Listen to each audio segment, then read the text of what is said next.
স্বাগতম গুরুকুল ইউটিউব চ্যানেলে। আপনি কি বিসিএস, ব্যাংক, এনটিআরসিএ, প্রাথমিক বিদ্যালয় শিক্ষক নিয়োগ অথবা বিশ্ববিদ্যালয় ভর্তি পরীক্ষার প্রস্তুতি নিচ্ছেন? তাহলে এই ভিডিওটি আপনার জন্য। এই সিরিজে আমরা বাংলাদেশ বিষয়বলী সকল টপিক সহজ ও সংক্ষিপ্তভাবে শিখব, যাতে আপনি কম সময় মনে রাখতে পারেন সবচেয়ে গুরুত্বপূর্ণ তথ্যগুলো। আজকের বিষয় বাংলাদেশের জাতীয় বিষয়াবলী। ভিডিওটি শুরু করার আগে একটা অনুরোধ, যদি ভিডিওটি ভালো লেগে থাকে তাহলে একটা লাইক দিন, কমেন্ট করুন এবং সাবস্ক্রাইব করতে ভুলবেন না। আর যদি সাবস্ক্রাইব করে থাকেন তাহলে অসংখ্য ধন্যবাদ। তাহলে শুরু করি আজকের ক্লাস। আজকের ক্লাসের প্রথম প্রশ্ন, বাংলাদেশের রাষ্ট্রীয় মনোগ্রামের ডিজাইনার কে? এ সাহা। বাংলাদেশের জাতীয় ও স্বাধীনতা দিবস কবে? বাংলাদেশের জাতীয় স্বাধীনতা দিবস 26শে মার্চ।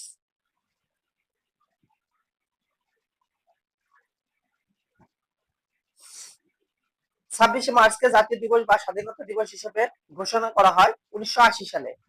26শে মার্চকে জাতীয় দিবস বা স্বাধীনতা দিবস হিসেবে ঘোষণা করা হয় 1980 সালে। 21শে ফেব্রুয়ারিকে আন্তর্জাতিক মাতৃভাষা দিবস হিসেবে ঘোষণা করা হয় 17 নভেম্বর 1999 সালে। 21শে ফেব্রুয়ারিকে আন্তর্জাতিক মাতৃভাষা দিবস হিসেবে ঘোষণা করা হয় 17 নভেম্বর 1999 সালে। 21শে ফেব্রুয়ারিকে আন্তর্জাতিক মাতৃভাষা দিবস হিসেবে ঘোষণা করে ইউনেস্কো। 21শে ফেব্রুয়ারিকে আন্তর্জাতিক মাতৃভাষা দিবস হিসেবে ঘোষণা করে ইউনেস্কো। 21শে ফেব্রুয়ারিকে আন্তর্জাতিক মাতৃভাষা দিবস হিসেবে ঘোষণা করে ইউনেস্কোর কততম বৈঠকে? 31তম বৈঠকে। 21শে ফেব্রুয়ারিকে আন্তর্জাতিক মাতৃভাষা দিবস হিসেবে ঘোষণা করে ইউনেস্কোর 31তম বৈঠকে।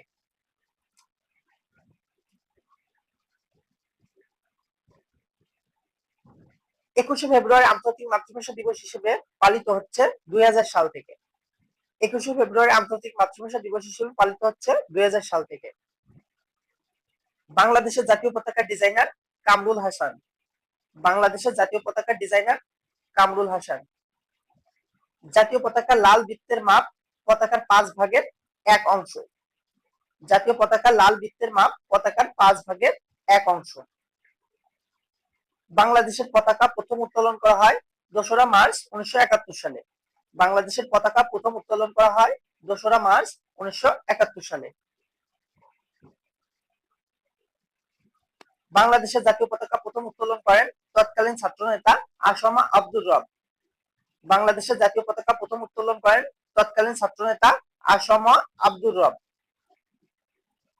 বাংলাদেশের পতাকা দিবস 2রা মার্চ। বাংলাদেশের পতাকা দিবস হচ্ছে 2রা মার্চ। বাংলাদেশের পতাকার সাথে মিল রয়েছে জাপানের পতাকার। বাংলাদেশের পতাকার সাথে মিল রয়েছে জাপানের পতাকা। জাপানের পতাকায় শুধু হচ্ছে বাইরের অংশটা হচ্ছে সাদা আর ভিতরে হচ্ছে লাল। লাল অংশের সাথে বাংলাদেশের পতাকা মিল আছে, কিন্তু বাইরের অংশের সাথে শুধু মিল নেই, সেখানে হচ্ছে সাদা আর আমাদের হচ্ছে সবুজ।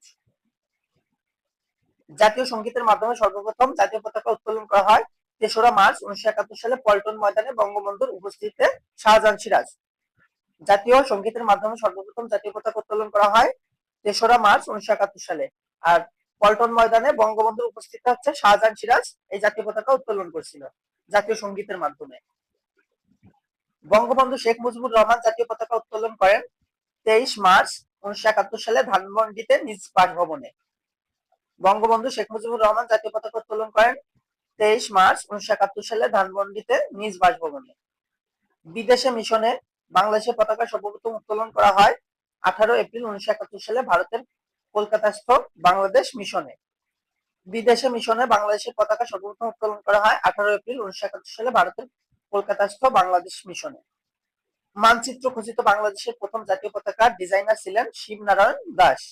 প্রশ্নটা খুবই ইম্পর্টেন্ট। মানচিত্র খচিত বাংলাদেশের প্রথম জাতীয় পতাকা ডিজাইনার ছিলেন শিবনারায়ণ দাস।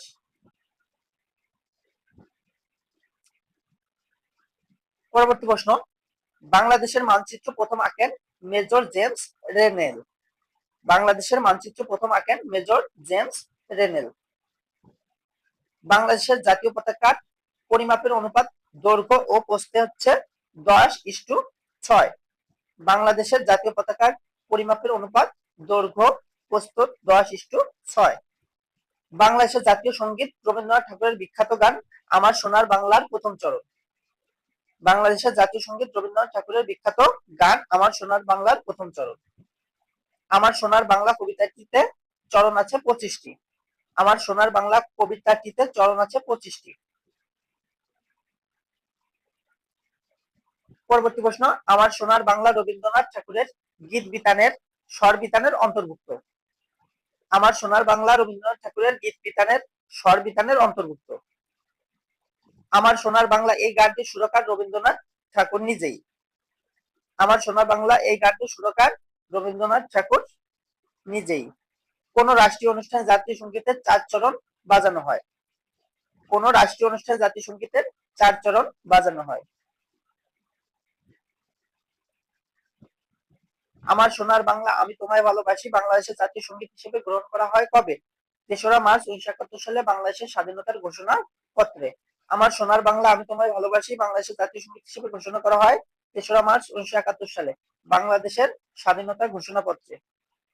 বাংলাদেশের জাতীয় সঙ্গীতে কোন বিষয়টি প্রধানভাবে স্থান পেয়েছে? বাংলার প্রকৃতির কথা। বাংলাদেশের জাতীয় সঙ্গীতে কোন বিষয়টি প্রধানভাবে স্থান পেয়েছে? বাংলার প্রকৃতির কথা। 1905 সালে রচিত আমার সোনার বাংলা গানটির মুখ্য উদ্দেশ্য ছিল পূর্ব ও পশ্চিমবঙ্গকে একত্রীভূত করা। 1905 সালে রচিত, তাহলে এটাও ইম্পর্টেন্ট, 1905 সালে রচিত আমার সোনার বাংলা গানটির মুখ্য উদ্দেশ্য ছিল পূর্ব ও পশ্চিমবঙ্গকে একত্রীভূত করা। আমার সোনার বাংলা প্রথম প্রকাশিত হয় বঙ্গদর্শন পত্রিকায় 1905 সালে। আমার সোনার বাংলা প্রথম প্রকাশিত হয় বঙ্গদর্শন পত্রিকায় 1905 সালে। বাংলাদেশের রণসঙ্গীত চল চল চল কবিতার প্রথম 2 স্তম্ভ। বাংলাদেশের রণসঙ্গীত হচ্ছে চল চল চল কবিতার প্রথম 2 স্তম্ভ। বাংলাদেশের রণসঙ্গীতের গীতিকার কাজী নজরুল ইসলাম। বাংলাদেশের রণসঙ্গীতের গীতিকার কাজী নজরুল ইসলাম।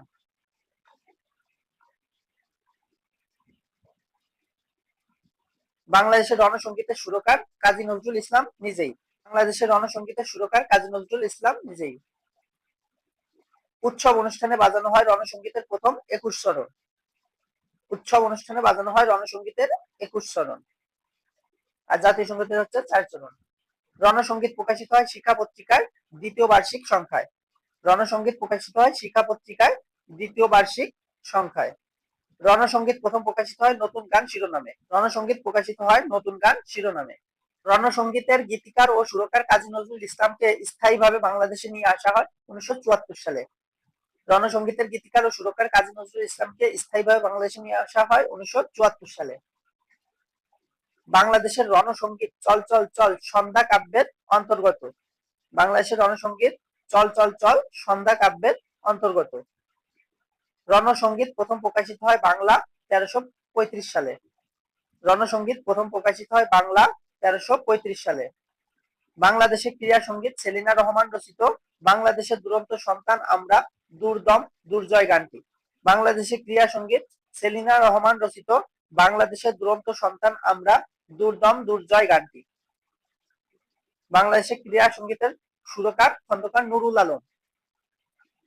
বাংলাদেশের জাতীয় মসজিদের নাম বায়তুল মোকাররম মসজিদ। বাংলাদেশের জাতীয় মসজিদের নাম বায়তুল মোকাররম মসজিদ। বায়তুল মোকাররমকে জাতীয় মসজিদ হিসেবে ঘোষণা করা হয় 1982 সালে।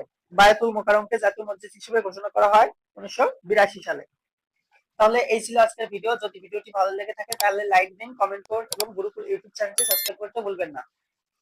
পরবর্তী ভিডিওতে আমরা নতুন কোনো ইনফরমেটিভ ভিডিও নিয়ে হাজির হব। আজ এ পর্যন্তই। সকলের সুস্থতা কামনা করে আজকের মতো বিদায় নিচ্ছি। ধন্যবাদ সবাইকে।